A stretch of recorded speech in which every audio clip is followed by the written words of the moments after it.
The Ferryman by Justin Cronin is such a complicated story and so interesting that we're actually going to do this review in two parts. So watch the first half if you're curious about this book and think you want to read it. But watch the second half if you've already read this book and want to dig into all the juicy spoilers with us.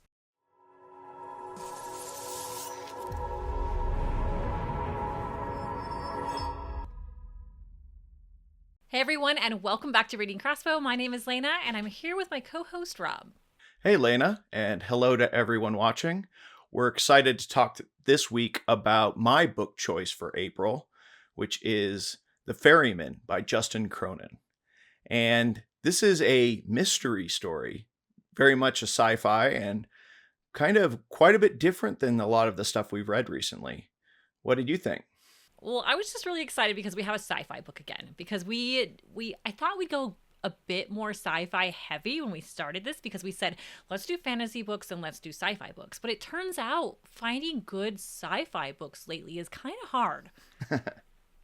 Or at least I think so, because we haven't really found or did that many sci-fi books. So yes, firmly in the sci-fi category, not fantasy. So if you watch this podcast, this is new for you. Give it a try. Don't be scared. I know sometimes people are like, sci-fi, I don't know. I watch your podcast for fantasy, but give it a try.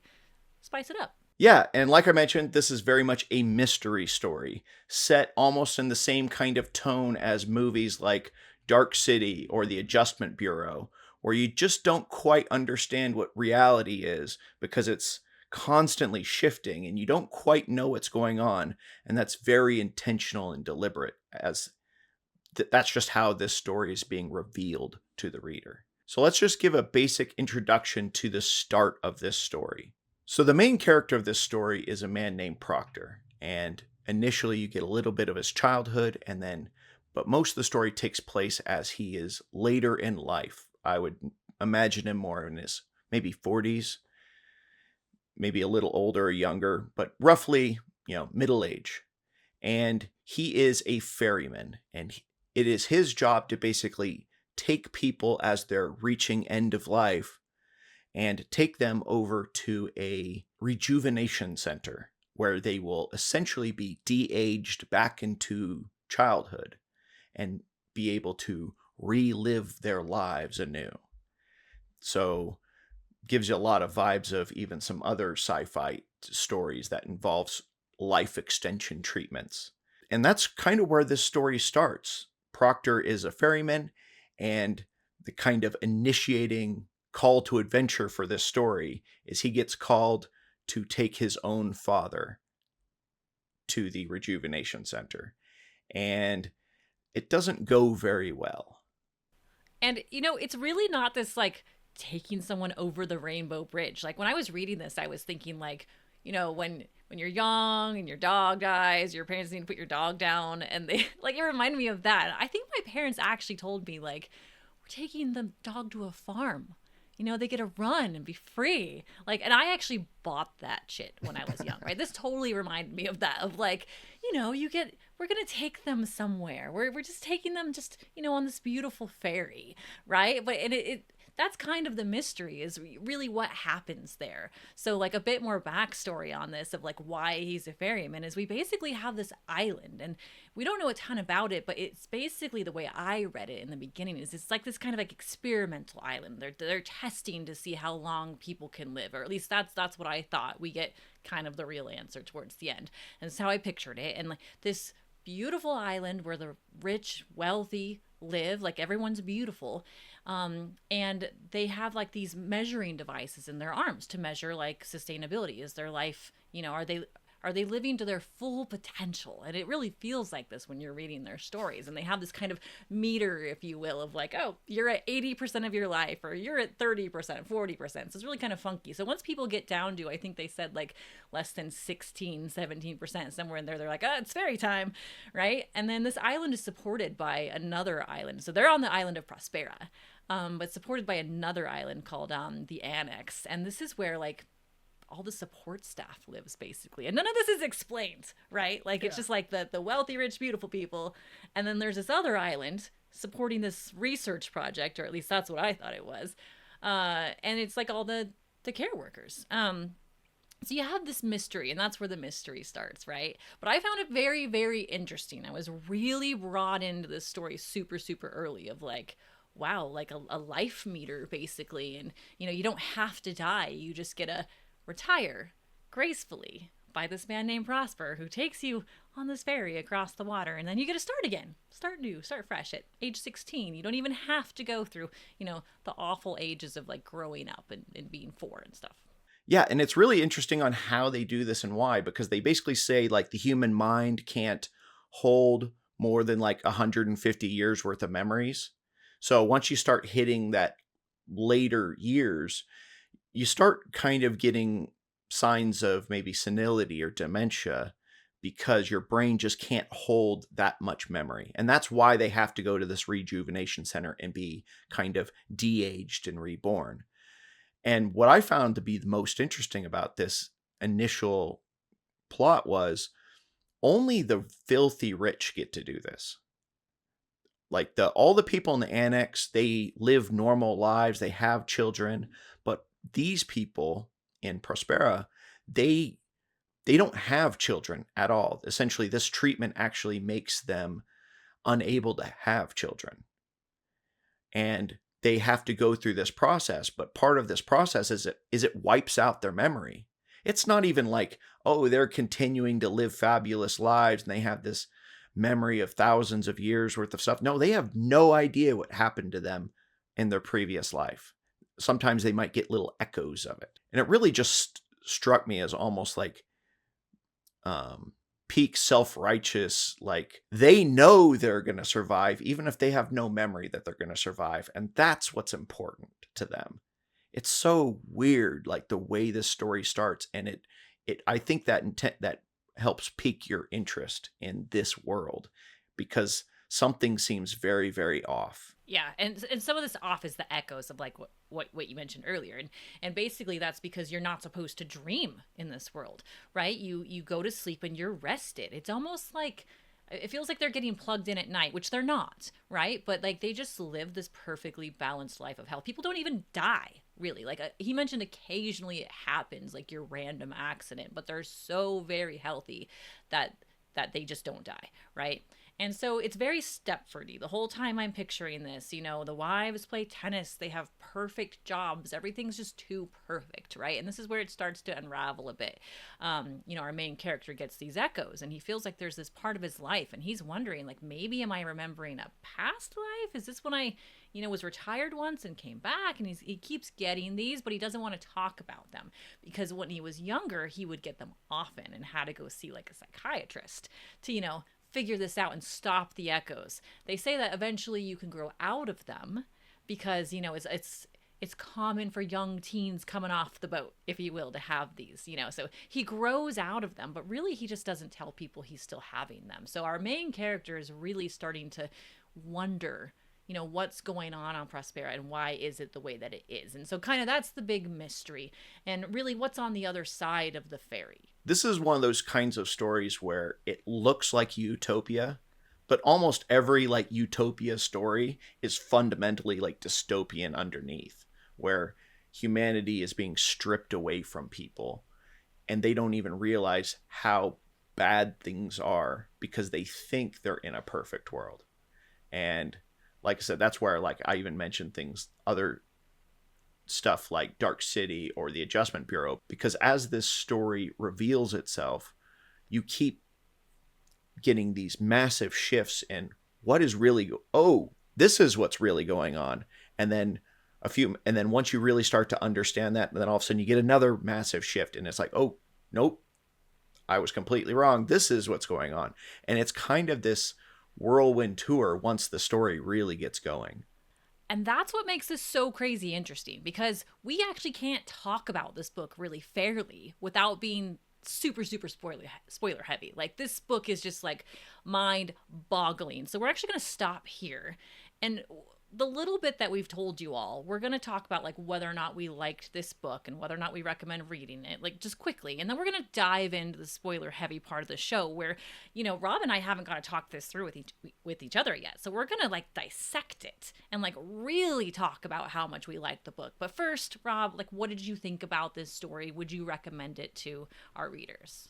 Absolutely. If you enjoyed stuff like the show movies already mentioned, or mystery box stories like Lost or Dark, that kind of mystery where you're getting these big reveals constantly. If you enjoy those kinds of stories, read this. This is a fun, engaging tale as it goes in just unexpected ways every few minutes. So I absolutely would recommend this.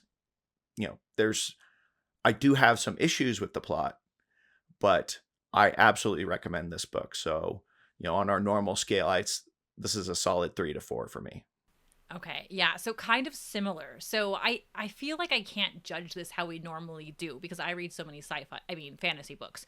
For a sci-fi book, this was actually pretty darn good, and I thoroughly enjoyed the first 70% of the book. So this would be like a 4 or 5 for me for the first bit of it. We did a book review recently on The Ragpicker King by Cassandra Clare, and I really didn't like the first 70 to 80% of that book and loved the last, 20%. This is the opposite. I thoroughly enjoyed myself for most of the book and didn't super love the ending, but I think people who really enjoy reading sci-fi will enjoy that ending. So I think this is a solid recommend for readers who like sci-fi. If you don't like sci-fi, I don't know, it's probably like a 3 for me. Okay. All right. So I guess big spoiler warning here. We're going to talk about actual things that might ruin the book if you have not read this and are really concerned about those kind of spoilers. Because the point of a mystery story is the mystery itself. So on that first read, it might be important to not have these spoilers. So let's talk about maybe what you really liked about this book itself before we get into any criticisms. Okay. So I have to start with a spoiler. And should I start with the big spoiler because it's part of what I really liked about this book. If it's what you really liked, let's hear it. Okay. So the big spoiler, I should say, you guys have already read it if you're to this part, or if you haven't read it, then you just like punishment because this is a great story. Another warning, if you haven't read it and you just like to read book reviews or watch book reviews before you read a book, this isn't the book for that. So I'm warning you now, don't do it. Don't watch we like getting our watch time, but don't. All right. Okay. If you've already read it, then this book actually starts out with a suicide, which is very, very interesting. And this is like part of the reason for the main character's trauma is his mom basically committed suicide and didn't take the ferry. And his mom had a wonderful life. She had a prospera life. She's model example, right? And so he kind of always has this in him of like, why wouldn't she take the ferry? And he's a ferryman. So we get that answered later in the mystery side of this, where he gets to the other side of the ferry and figures this all out. So we find out they're all dreaming. The mom knows about this. This is actually a space exploration. So they're not actually on this island because of some science experiment where they're testing if people can live longer and only the rich get to do it, which is kind of what we're led to believe. They've left Earth and they're on this space exploration to get a new planet because Earth is in turmoil and the planet is decaying basically. So anyhow, they are in cryostasis for a long time for this journey. It takes a very, very long time to get to the planet that's habitable. And so here's the part I like. I promise I get to it. So I actually just watched Interstellar today, like not thinking about this before we recorded this. And what's cool, Rob, is in Interstellar, they got to like fly 2 years just to get to Saturn where this wormhole is. And because I read this book, it got me thinking, I'm like, wait, they're going to go crazy.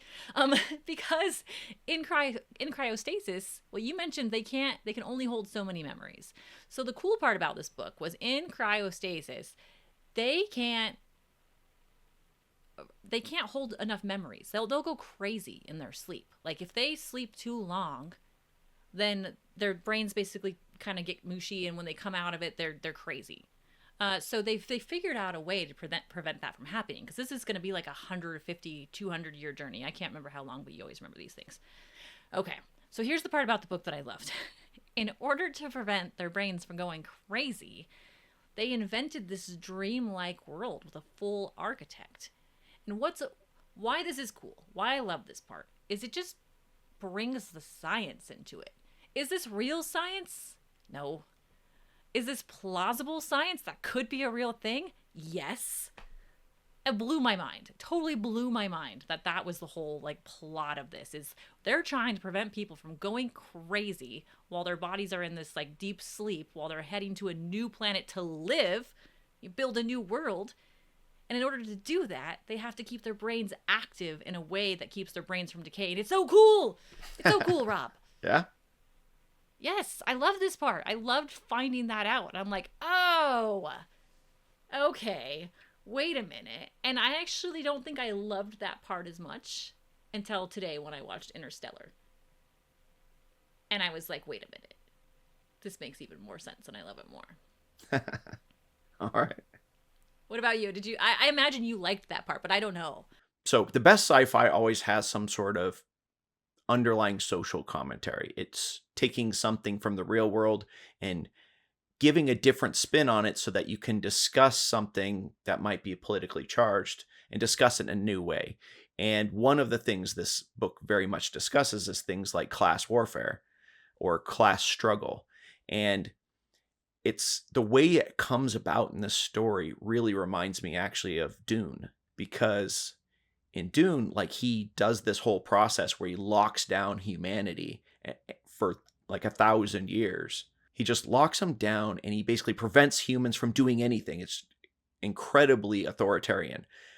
So that when he dies, humanity scatters to the stars because they now have this ingrained thing, never let this happen again. And in this book, essentially, that's what they do in this story, is during this entire sleep, they intentionally make the majority of people basically be servants and hate their existence in this virtual world, because the designer, he was so afraid that people would love this world too much. And when they get to a harsh new home world, a new Earth, they wouldn't want to try to survive. They would just want to go back into the virtual.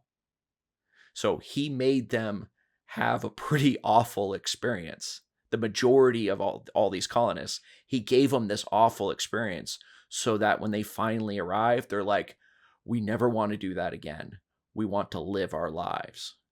And that was the twist. That specific twist was the one that I most liked in this book, because it was like, it really explained the whole setting. And, that kind of goes a bit into the parts I don't like about the book. Like, it was interesting, right? Like, the whole world's interesting, this virtual world, as you said, that they built. So, like, crazy cool.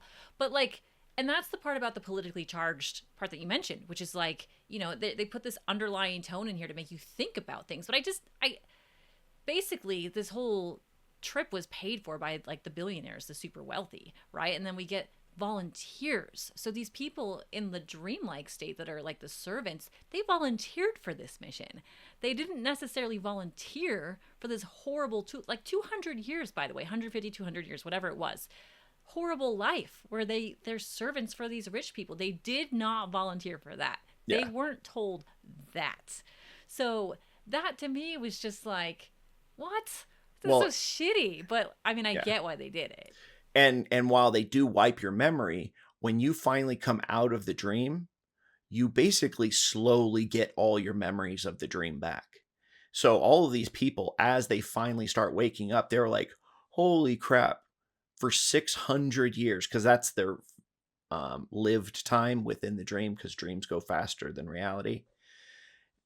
They've been doing this for like 600 years of basically being this severely deprived underclass, and they've been doing it for so long, and as they get those memories back, they are pissed, reasonably so. And I liked that.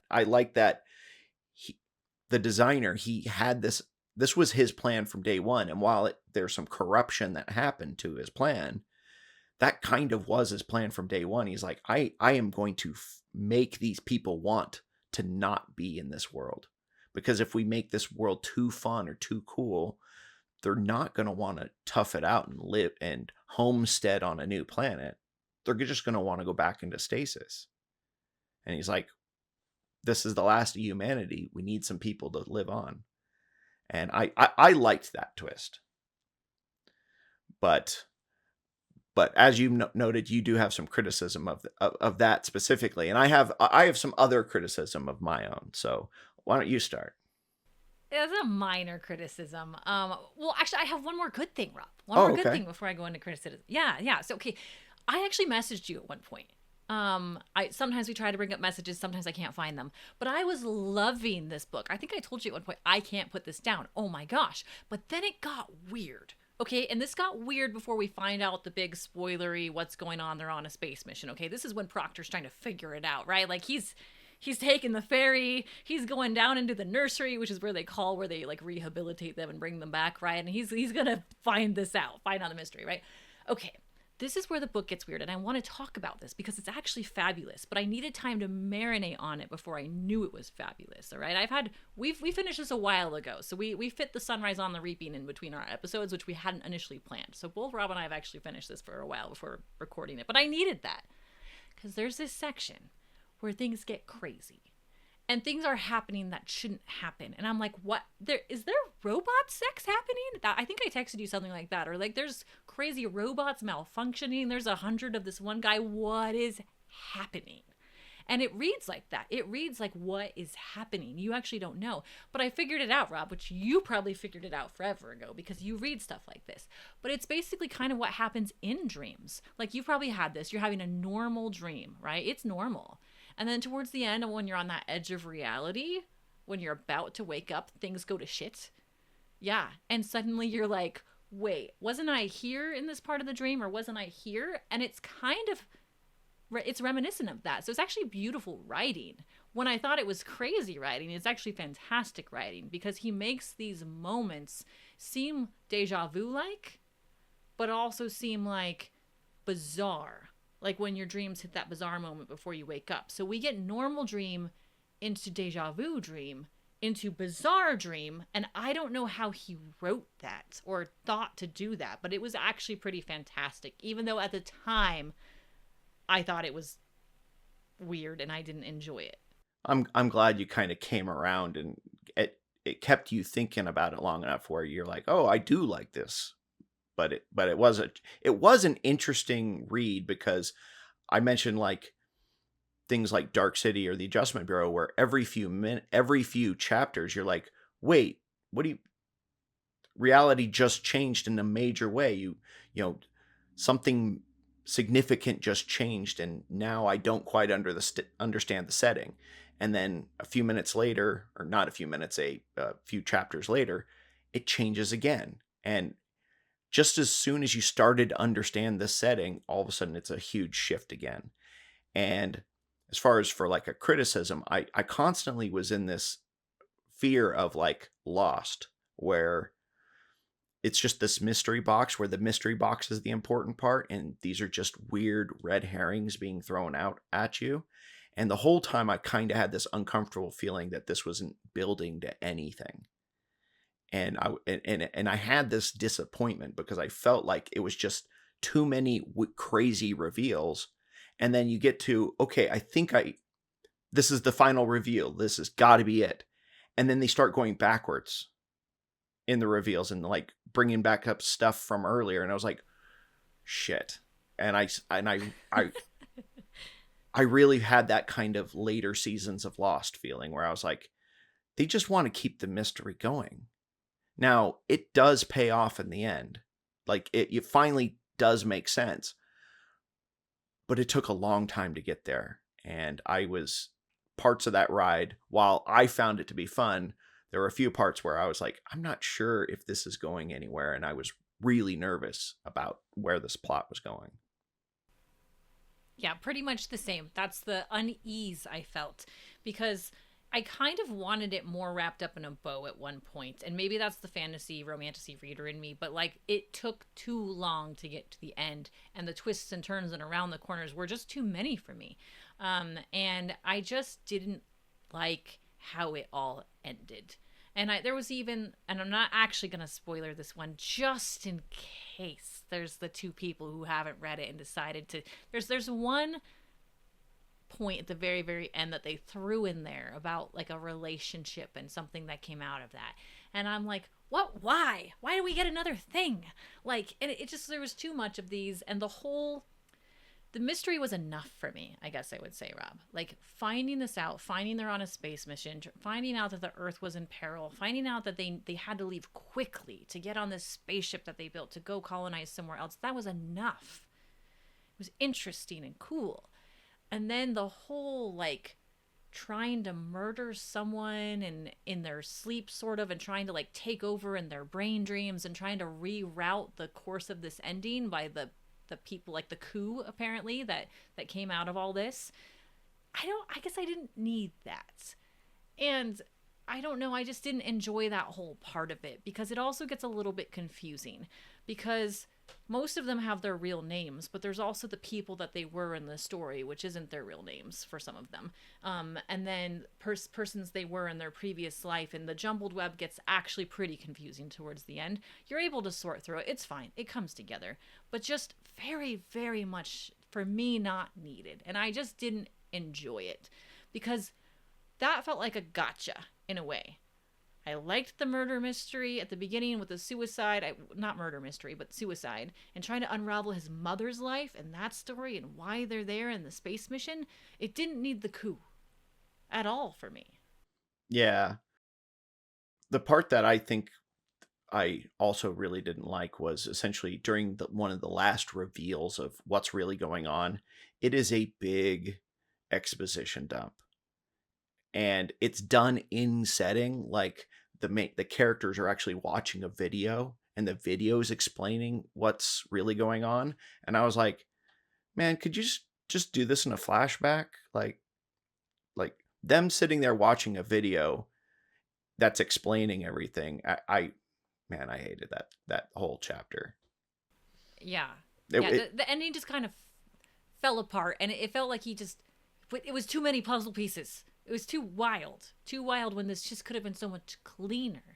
And, maybe that's just what sci-fi is a bit, and I just don't always like that. So this is just a personal preference thing. I think some people would really enjoy the true trauma spin craziness that was that ending. yeah. I think some people would. I didn't. Yeah, well, I think it feels very real because it is a bit messy. It's not a clean, pristine ending. It is intended to be a little messy, and I think that makes it feel just that little bit more real. That grittiness is important, but yeah. But overall, I don't know. I really did enjoy this book. Even this discomfort that I was feeling we were describing, that kind is replicating what Proctor was going through, because he didn't understand either. As he's walking around, he talks to a computer and it starts yelling at him he needs to wake up, and he's like, wait, what is this talk? And then the computer shuts back off, and he's like, what was that? And then he starts running into people that don't exist, or that no one else has ever seen. And he's like, oh, it must be in my head. And then someone else sees that character, and you're like, wait, what? What do you mean they just saw that? And there's these constant twists, and I thought that was great. And even when it was making me feel uncomfortable and nervous, because I think that was replicating the feeling that Proctor was going through. So yeah, I think this is a solid book. I easily would recommend this to people. Yeah, it's a solid. I mean, I didn't give it a number rating earlier necessarily, but it's a solid 3 for me, just for our readers that are following along with us. It wasn't great when I think about this as other sci-fi. For me, The Expanse is great. This is great sci-fi. I've really loved that. This is not great. It is good though. It could have been better. And I think it could have been better in the ending, because the whole build up to that was fantastic. understanding Proctor, understanding all the characters. I loved Thea, who was like a side quest sort of in this story. She's great. So, and I loved like the story of Earth and what happened and why they had to leave so quickly. That was compelling as well. And they gave enough backstory with like even the loss of a child. Like just the amount of character building he did was so cool. Even if I didn't myself enjoy the transition. So there's even a transition moment where they're kind of like coming out of their dream into their reality, and it's like this flat ocean and a boat, pristine boat in the middle. Like that whole like transcendence almost, if you will, into their reality. Missed it for me. I hated all of it. So yeah. It's good, Rob. This was a good book. Absolutely. Great. I agree. This is a good book and well worth a read. So I hope if you made it this far, you also enjoyed this book. And I'd be excited to talk to you some more about some of the more spoiler parts of this book. If you want, you can comment down below or join our Discord and we can talk about the book there, because I think I don't want to spoil the mystery for people that are excited about reading this, but there's a lot to talk about here. And I think even just a lot of the references to other stuff, like I said, like the scattering in Dune, I found to be kind of a cool, kind of reference that, I was, maybe other people picked up on other ones. And you know what? It just reminds me, we should add more sci-fi to the year, because this was fun. I mean, even if I didn't like all of it, it was still interesting, and it broke up, the elves and some of the fairy smuts. So, here we are, Ferryman, Justin Cronin. Good read from us. And if you haven't subscribed yet, please do. We're on our way to reaching 500 subscribers, which is that first level of partner we've been chasing. So thank you so much for being here. Hit subscribe, and we will see you next week. Thank you very much.